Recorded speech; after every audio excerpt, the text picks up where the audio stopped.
11 horas 24 minutos, seguindo com o nosso Povo na TV e também seguindo com as nossas sabatinas, eu recebo hoje o candidato a prefeito de Porto Velho, Samuel Costa, da Rede Sustentabilidade. Samuel Costa tem 34 anos, ele é advogado, jornalista e professor especializado em ciências políticas. Candidato, bom dia, seja bem-vindo. Por que você quer ser prefeito de Porto Velho? Bom dia, Diego Maia, um prazer imenso estar participando mais uma vez aqui do teu programa. Antes de mais nada, eu sou uma pessoa indignada, uma pessoa comum, que acorda todos os dias pela manhã para levar o seu sustento à sua família. Me sinto na obrigação de resgatar o sentimento de pertencimento do nosso povo e implementar políticas afirmativas que façam a inclusão social dos mais fracos, dos mais pobres, daqueles e daquelas que nunca tiveram vez nem voz, e é por essas e outras que eu peço o teu voto de confiança para o Samuel Costa, 18. Candidato, a gente vai ter algumas perguntas aqui que vão aparecer na tela com os números, e a produção vai colocar os números, alguns já foram escolhidos, e restou aqui o número 4 e o número 6. Eu peço que o senhor escolha para mim o número 4 ou 6? 4. Número 4, a pergunta já vai aparecer para a gente, o candidato vai assistir aqui também na tela. Bem, eu gostaria de saber do candidato se tem algum projeto para a gente industrializar Porto Velho, para a gente deixar de ser a capital do contra-cheque. Desde o término do boom das usinas, a gente vê um aumento de casa para alugar, empresa fechando, criminalidade em alta por falta de serviço para jovem. Tem algum projeto efetivo? Pergunta do jornalista Paulo Andreoli. Um abraço ao Paulo Andreoli, sócio majoritário aí do website rondôniavivo.com.br. Olha, Paulo, nós temos um programa, chama-se Meu Emprego de Volta, que tem por intuito e finalidade de liberar linhas de crédito para os autônomos, MEI, desempregado, para aquele porto-velhense que, depois pandemia, teve prejuízo latente. Através do Ministério do Microempreendedorismo, na pessoa do ministro Márcio França, a qual já tive reunido com ele por 2 ocasiões, a gente pretende liberar a linha de crédito através do Banco do Povo e fomentar o empreendedorismo individual em Porto Velho. Candidato, recentemente a ministra Marina Silva esteve aqui em Porto Velho. Esteve num momento difícil, um momento que nós estamos passando, que é o período de queimadas. E, infelizmente, não foi feito absolutamente nada. O senhor chegou a fazer algum pedido para ela? Sim, exatamente. Inclusive, eu quero aqui reiterar o meu compromisso de regulamentar uma lei que está parada desde 2015. Por inobservância da atual gestão, Porto Velho perde mais de 100 milhões de reais em crédito de carbono. Diego, para ter uma ideia, em 2015, o crédito de carbono ficava em torno de R$2. Hoje fica em torno de 15 a 20 mil. Se fosse regulado esse crédito carbono em 2015, o município arrecadaria 18 milhões. Esses números atualizados ultrapassam 100 milhões de reais por ano, a qual nós poderíamos fazer a contratação de brigadistas, campanhas educativas, ambiental e, acima de tudo, fazer um chamamento para que a gente possa inibir essas práticas que ocorrem dentro das áreas de preservação no âmbito do governo do Estado e nas áreas da União. É necessário que nós discutamos, hoje está na grade curricular a matéria de educação ambiental, que é uma matéria transversal, e a gente pretende implementar isso em todas as escolas, para que as nossas crianças, que são o futuro da manhã, tenham noções básicas de sustentabilidade, biodiversidade, ecossistema e que amem a natureza. Candidato, uma outra pergunta que é recorrente, eu faço também ao senhor, é com relação ao saneamento básico. Por onde eu ando aqui em Porto Velho, as pessoas falam sobre saneamento básico. Qual o seu plano? Como resolver essa questão do saneamento básico, candidato? Diego, eu sou o único candidato que tem a capacidade de dialogar com o governo Lula. O candidato que é apoiado pelo PT tem vergonha de dizer isso. Mas quem pode resolver o problema de Porto Velho é o governo federal na pessoa do presidente Lula. O ministro da Infraestrutura, Renan Filho, a qual eu me reuni com ele algumas vezes em Brasília e aqui em Porto Velho, me garantiu que nós vamos viabilizar um novo PAC, que é o Programa de Aceleração do Crescimento, para levar a universalização da água tratada e rede de esgoto para toda Porto Velho, tanto no perímetro urbano quanto no rural. Os nossos irmãos do Alto, Médio e Baixo Madeira, dos distritos do eixo da BR, de fora do eixo da BR, terão que ter acesso à água tratada. Nesse exato momento, no conjunto habitacional Morar Melhor, a população está atônita. Os dados que são apresentados é que cerca de menos de 40% da população da cidade tem acesso à água tratada. Menos de 3% de saneamento básico e infraestrutura. E o que a gente quer levar é justamente uma inclusão social. Segundo dados da OMS, que é a Organização Mundial da Saúde, fala que a cada R$1 que nós investimos em saneamento básico, nós economizamos até R$4 em doenças que poderiam ser preventivadas. A exemplo da leptospirose, dengue, malária, meningite e diarreia. Então, você vê aqui que os grandes empreendimentos na nossa cidade são drogarias, farmácias. Porque tem uma indústria do lobby que quer fazer o nosso povo ficar adoecido. Enquanto isso, sem a cobertura do PSF, que é o Programa Saúde da Família, a gente não consegue dar um mínimo de dignidade às pessoas que residem na periferia. Eu quero, paralelamente, com a ajuda do governo Lula, implementar 100% de água tratada, saneamento básico, planejamento urbano. Muito foi feito pela atual gestão, esses 700 quilômetros de asfalto e recapeamento, mas daqui a alguns dias, devido à falta de planejamento urbano, esse asfalto, Diego, vai ser deteriorado. Então, o que a gente pretende implementar na nossa gestão?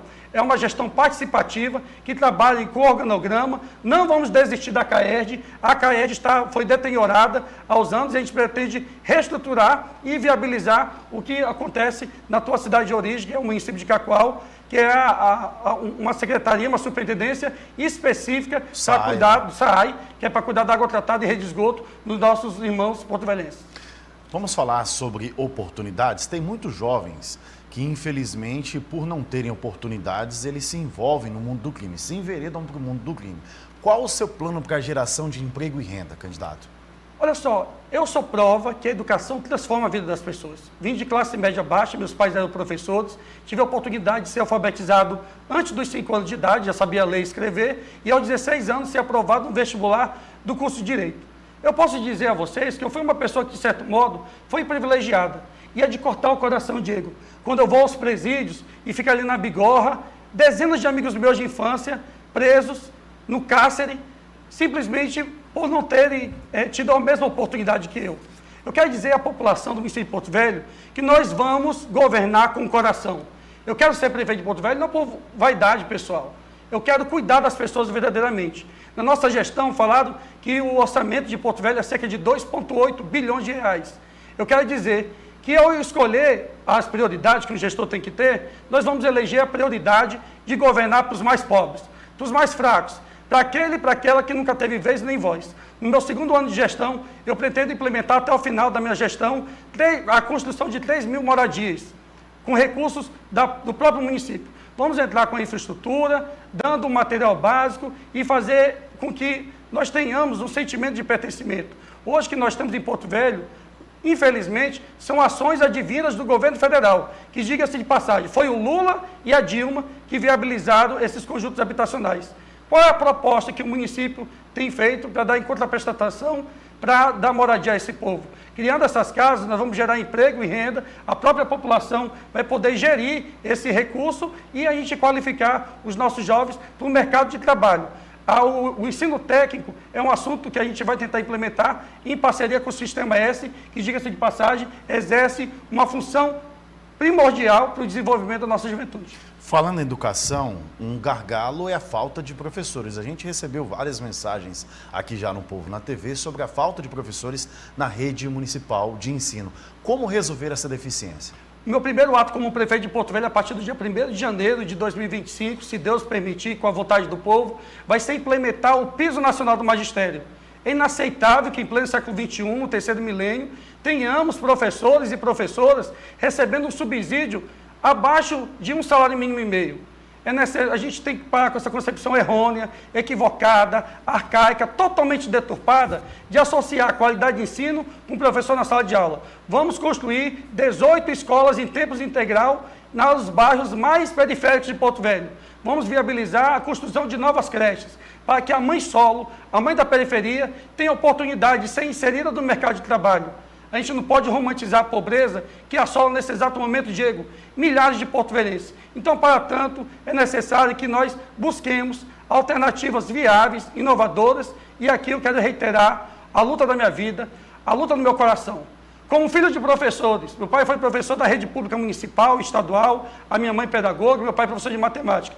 Eu sei do que a educação é capaz de fazer. Eu e você, Diego, tivemos a oportunidade de ter uma base familiar, de ter minimamente condições de ocuparmos alguns cargos de destaque. E é isso que a gente quer governar para o pobre, para aquele que não tem vez, que não tem voz, e garantir para que as nossas crianças neurodivergentes possam ser acolhidas pela Prefeitura do município de Porto Velho. Vamos fazer a contratação imediata de professores e monitores, cuidadores, para que a gente possa fazer uma política de inclusão e não de exclusão. Muito bem, nós temos ainda menos de 13 segundos. A gente pode partir já nesse momento, candidato, para o nosso quiz, onde você vai escolher um desses envelopes, vai me entregar para mim e aí vai responder essa pergunta. E você pode ficar à vontade para pegar qualquer um desses envelopes nesse momento. Candidato Samuel Costa, da Rede Sustentabilidade. Candidato, a primeira pergunta já sai aqui. Em que ano foi inaugurada a Igreja de Santo Antônio? Igreja bem conhecida, né? Em que ano foi inaugurada a Igreja de Santo Antônio? Olha, eu vou datar aqui, antes de mais nada, eu gostaria de parabenizar a TV Norte, filiada ao SBT, por ter trazido essa dinâmica. Através de vocês, que fazem um papel pedagógico, né, de trazer a informação com muita serenidade, credibilidade ao nosso povo, foi possível ser alterado o portal da transparência, o site da Prefeitura, que estava desatualizado há 8 anos. Né? Há muitos desencontros de informações. Lamentavelmente, no governo passado, do presidente Bolsonaro, nós tivemos o desmonte do IBGE. E alguns dados trazidos aqui para a população estão totalmente, né, distorcidos. A outra homenagem que eu quero aqui registrar publicamente a todos os professores de História. Recentemente foi comemorado o Dia do Historiador. Quero aqui agradecer o Thiago Tesari, que foi meu professor de História, o Chiquinho, o professor Tadeu, o professor Raimundinho, tantas pessoas maravilhosas que ajudaram a eu chegar onde eu cheguei. Eu não sei te datar precisamente, mas foi no início do século XIX. Foi talvez por 10 anos, cerca de 1900 a 1920, mais ou menos. 1913, 22 de outubro de 1913. Exatamente. Bem conhecida essa igreja, né? Eu já fui lá, inclusive. Isso, bem muito bonita, viu? Tá, fica ali ao lado do Museu Marechal Rondon e é necessário que a população de Porto Velho resgate esse sentimento de pertencimento e frequente um lugar tão acolhedor, bonito e nostálgico. Candidato, vamos lá para a próxima, então? Próxima pergunta é: qual é o lugar ou a construção mais antiga de Porto Velho? Qual é o lugar ou a construção mais antiga de Porto Velho? Olha, provavelmente, eu quero aqui pedir perdão aos meus professores de História, viu? Faz muito tempo que eu estudei para o ensino médio. Você tem quase 18 anos já, quase revelando a minha idade, viu, gente? Tenho 34 anos. Mas foi nas adjacências da Avenida 7 de Setembro, na Zona Norte de Porto Velho, à beira do Rio Madeira. E, meu Deus, eu estou na dúvida aqui. O prédio eu não vou dizer aqui com exatidão, porque eu estou com medo de errar, mas foi nas adjacências ali da Avenida 7 de Setembro. Seminário Maior João 23º, o antigo Colégio Dom Bosco. É uma edificação das mais antigas de Porto Velho. A pedra fundamental foi lançada em 7 de julho de 1935. A construção ficou sob o comando do português Pedro Renda. Pedro Renda, isso mesmo. Vamos lá para o próximo, candidato Samuel Costa. Vamos lá para a próxima pergunta aqui do quiz. Sabido, candidato. Qual a duração do mandato de Odaci Soares como prefeito de Porto Velho? Saudoso Odaci Soares. Ele foi prefeito de Porto Velho. Qual a duração do mandato dele, do Odaci Soares? Pois bem, é uma pergunta interessante, porque o nosso saudoso advogado Odaci Soares, a qual tive a felicidade, o prazer de viver com o mesmo, ele foi prefeito por 2 ocasiões. Uma no século XX, e provavelmente ali por volta de 1970, 1980, ele foi nomeado, né, não foi eleito democraticamente. Depois houve uma outra figura que ocupou o mandato no lugar dele, e depois, no início dos anos 80, ele foi eleito democraticamente, através do sufrágio popular, prefeito do município de Porto Velho. Somando os 2 mandatos, dá cerca de 7 a 8 anos, aproximadamente. Aqui diz 2 anos, candidato, 27 de maio de 1963 a 29 de março de 1965. Ele foi nomeado prefeito pelo governador. E depois, o Odaci Soares foi eleito através do voto popular.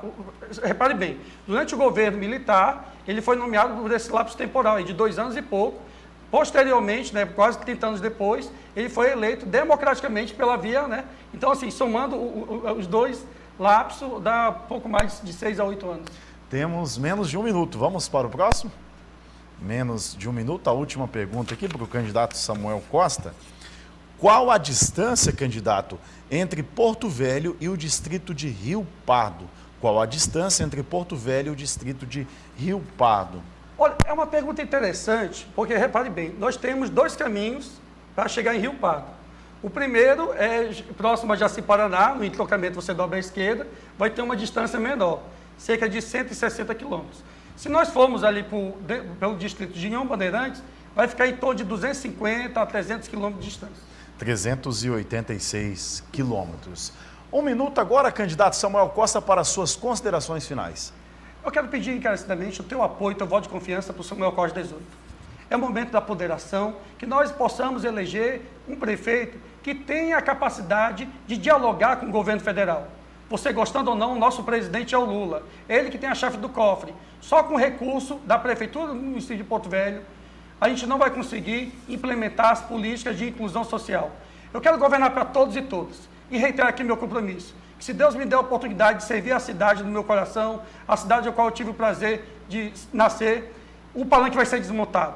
Nem esquerda e nem direita, muito e nem centro. Nós vamos governar para aquelas pessoas mais simples, para as mães solos, para as pessoas com deficiência, para os evangélicos, para os agnósticos, para a comunidade LGBT, para todos, sem exceção. Vamos todos juntos caminhar de mãos dadas e um só propósito, um só coração. Fraterno abraço, beijo no coração, nos sigam nas redes sociais, Samuel Costa, PVH, para que a gente possa invadir o coração das pessoas e chegar ao segundo turno. Obrigado, Samuel Costa. Eu que agradeço, Diego. Candidato a Um beijo prefeito no coração, de Porto meu Velho, da Rede Sustentabilidade. Essa foi a penúltima entrevista com candidatos a prefeito aqui de Porto Velho. A gente encerra amanhã, vamos estar recebendo o candidato Léo Moraes.